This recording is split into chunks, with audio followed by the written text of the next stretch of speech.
Kerajaan Malaka berdiri pada abad ke-15 dengan pusat pemerintahan berada di dekat Selat Malaka. Salah satu raja terkenal dari Kerajaan Malaka adalah Sultan Mansur Shah yang memimpin dari tahun 1459 sampai 1477 Masehi yang membawa Kerajaan Malaka kepada kejayaan.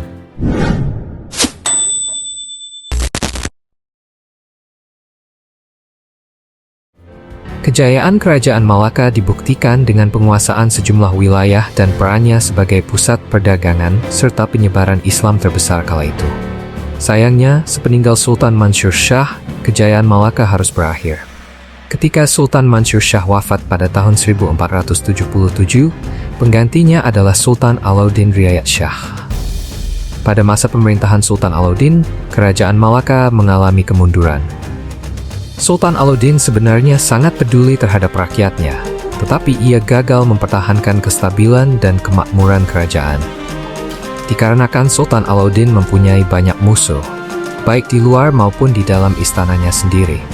Setelah 11 tahun memerintah, Sultan Alauddin meninggal mendadak secara misterius. Ada yang mengaitkan kematian Sultan dengan konspirasi yang melibatkan saudaranya, bendahara kerajaan, dan istri keduanya.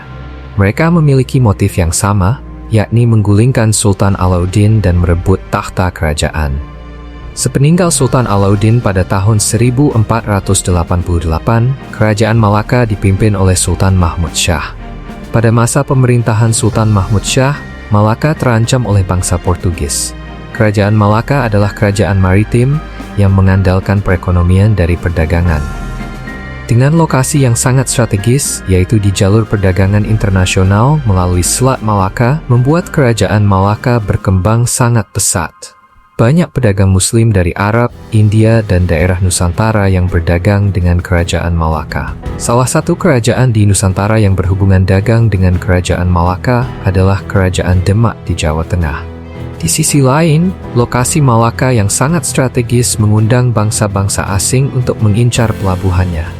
Pada tahun 1509 Masehi, bangsa Portugis sudah menguasai beberapa bandar di India. Target bangsa Portugis selanjutnya adalah Malaka. Karena dengan menguasai Malaka, Portugis memperoleh kemudahan untuk mengatur kegiatan perniagaan pedagang dari berbagai negara. Pada tahun 1509, Diego Lopez Sequeira tiba di Malaka dan meminta izin dagang kepada Sultan Mahmud Shah. Sultan Mahmud Shah awalnya menyambut rombongan Sequeira dengan baik, tanpa rasa curiga. Namun, para pedagang Muslim dari India menginformasikan kepada Sultan Mahmud Shah bahwa bangsa Portugis datang untuk memonopoli perdagangan di Malaka. Sultan Mahmud Shah pun langsung berubah sikap dan memukul mundur armada Sequeira dari perairan Malaka. Meski berhasil dipukul mundur, keinginan Portugis untuk menguasai Malaka tidak padam. Pada 1511, Alfonso de Albuquerque sebagai wakil Portugis di India menghimpun satu armada dengan 19 kapal berkekuatan 800 orang yang terdiri atas pelayar dan serdadu untuk menyerbu Malaka.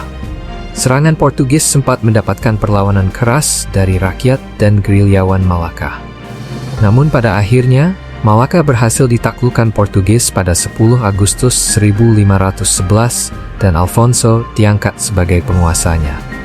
Peristiwa itu menandai runtuhnya Kerajaan Malaka akibat serangan bangsa Portugis.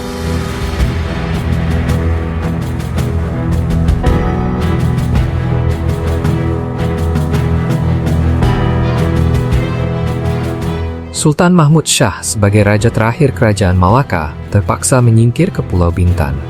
Sultan Mahmud Shah bersama dengan para pengikutnya sebenarnya masih terus berusaha untuk merebut kembali Malaka. Tetapi mereka kalah oleh serangan balik dari bangsa Portugis ke Bintan pada tahun 1526. Setelah itu, Sultan Mahmud Shah melarikan diri ke Kampar dan wafat di sana. Berdasarkan Sulalatus Salatin, penerus Sultan Malaka pada akhirnya menetap di Johor dan dikenal sebagai Sultan Johor.